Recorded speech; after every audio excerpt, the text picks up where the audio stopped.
I wanted to do something a little bit different today. I wanted to show you how we go about sandwiching a quilt sandwich for the long arm machine to get it ready.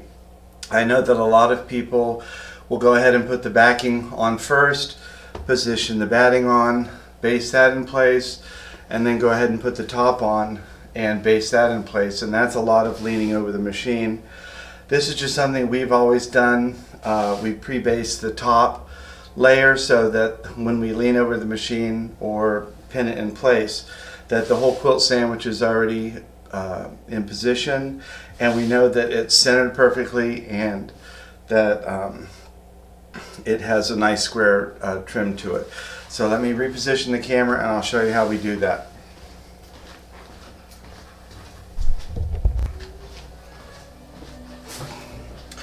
I have chosen a batik fabric for the backing of my quilt, and I chose the value of this based on the value of the background on the quilt I'm going to do on the machine.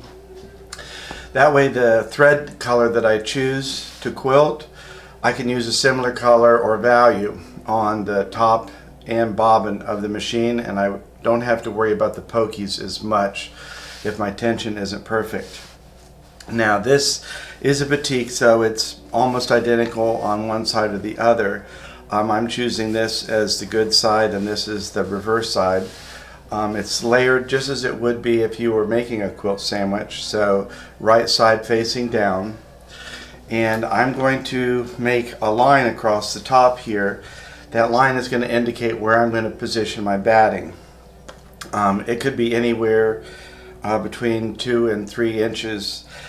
I am going to use 3 inches because I happen to have a 3-inch ruler handy, and I'm going to use a permanent pin. This is an identa pin because this portion is going to get cut off when the quilt is finished and trimmed, so I don't have to worry about the permanent ink causing a problem.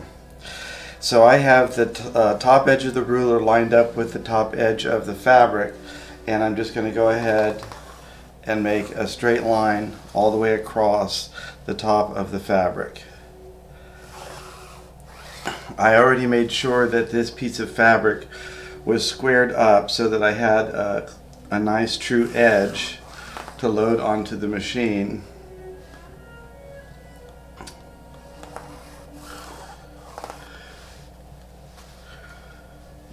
I'll use the darker side because that's not showing up, or my pen is old, one or the other.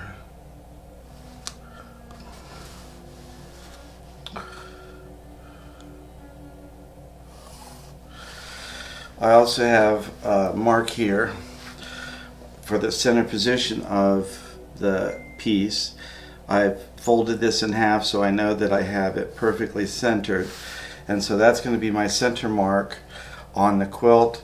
And what I'm going to do next is position my batting on this piece so that I have the center marked right on the center of this line.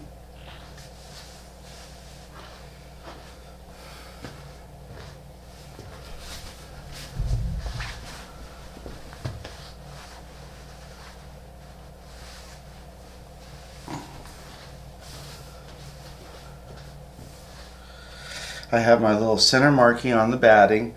I have the center marking on the quilt, and I'm just going to line that up on the fabric all the way across and just put a couple pins in place just to keep it on that line. And you can put these pins vertically or horizontally. It's all about how, which way is more comfortable for you. After I get this on, I'm just going to take this over to the sewing machine and do a basting on the top of this where I can comfortably sit down and feed it through and make sure that I get that perfectly on the line. So my next step is just to do a basting stitch.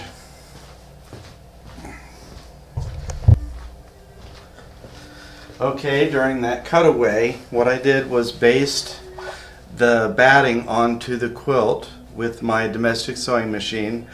You can either use a basting function or you can just elongate a straight stitch. So this is now completely connected to the backing. And what I'm going to do next is position my top down. And I had used our magic chalk line to make my center mark. The nice thing about the magic chalk is that once you iron this, it just completely goes away. So it doesn't, you don't have to wet it, you don't have to rub it off. It's just the heat of the iron completely just evaporates that chalk. So I have my center line and my center line lined up. You'll notice there is an edge of batting up here. What I did was use my 1/4 inch foot, and I used the foot on the edge of the batting. So I have a 1/4 inch seam line here, and I'm going to line up my quilt top on that 1/4 inch mark so that there's a 1/4 inch of batting at the top of the line. So that also means that my permanent marker line is a 1/4 of an inch above the quilt top. So what I'll do is just pin this in place, and again I will just use the basting stitch or the elongated straight stitch and get this piece, the top, stabilized to the sandwich. And once I have that, then this quilt top is ready to get pinned directly on the leader of the long arm machine, and I don't have to bend over the machine 3 times to get that in place. So I'm going to go ahead and do that top stitch now.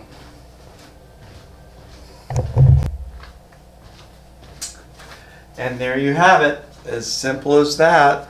My quilt top, my batting, and my backing are all sandwiched together.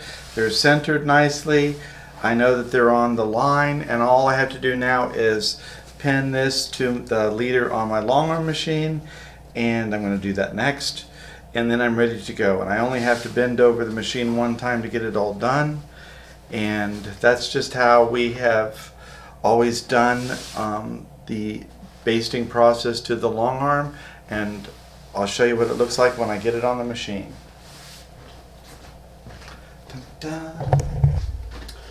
I have my leader flipped over the back of the machine. This way I can stand up without having to bend over and be a pain in my back. I have the center line of my quilt on the center line of my leader, and I've already gone ahead and pinned this side. I like to use fairly large pins, and I pin in that very top 1/4 inch of the quilt into the very top of the leader. And I don't try and stretch the quilt out as I'm pinning it. I just want it to be laying naturally flat on the leader.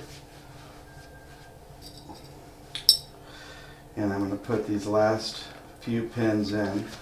And I don't put a million pins in. There is some space in between the pins, but I have enough to certainly stabilize this quilt to the leader. I know some people use zippers and snappers, but I just kind of like the pins. And I always pin, make sure I get a pin right in the very last corner on each side, just in case. It doesn't matter which way I'm going, just so that I make sure that it's perfectly flat on there. Now I can go ahead and flip that back over and just start getting it rolled up.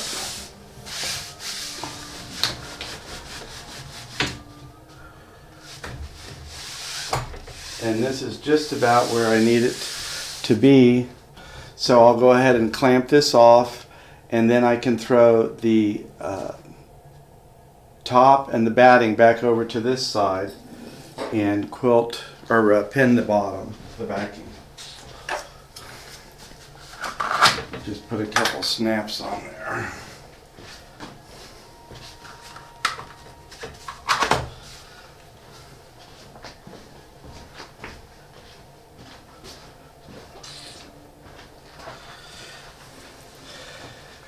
I'm just taking the top and the batting and I'm going to flip those over.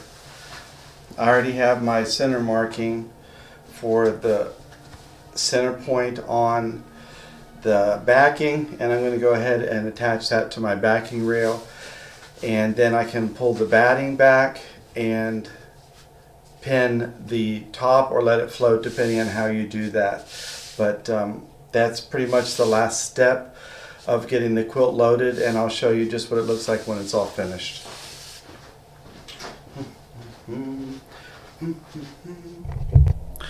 Okay, now I have the quilt completely connected to the top leader. The quilt is perfectly basted, and I've also done a little basting down the side of the quilt so that when I'm doing the pantograph or the design board, whichever I choose to do today, if I go on and off the quilt, it doesn't create any kind of fold or pleat on the side of the quilt. So I have this all ready to go. All I have to do is choose my design. Not even once did I have to bend over the machine to reach to the back to get this pin basted in place. I was able to do it all standing up, and it saved my back a lot of pain. This is just the way we've done it since the beginning. It may be a little unusual for you if you've never done it before, but we're so used to doing it, it's kind of hard for me to even think about doing it a different way. So give it a try and see what you think.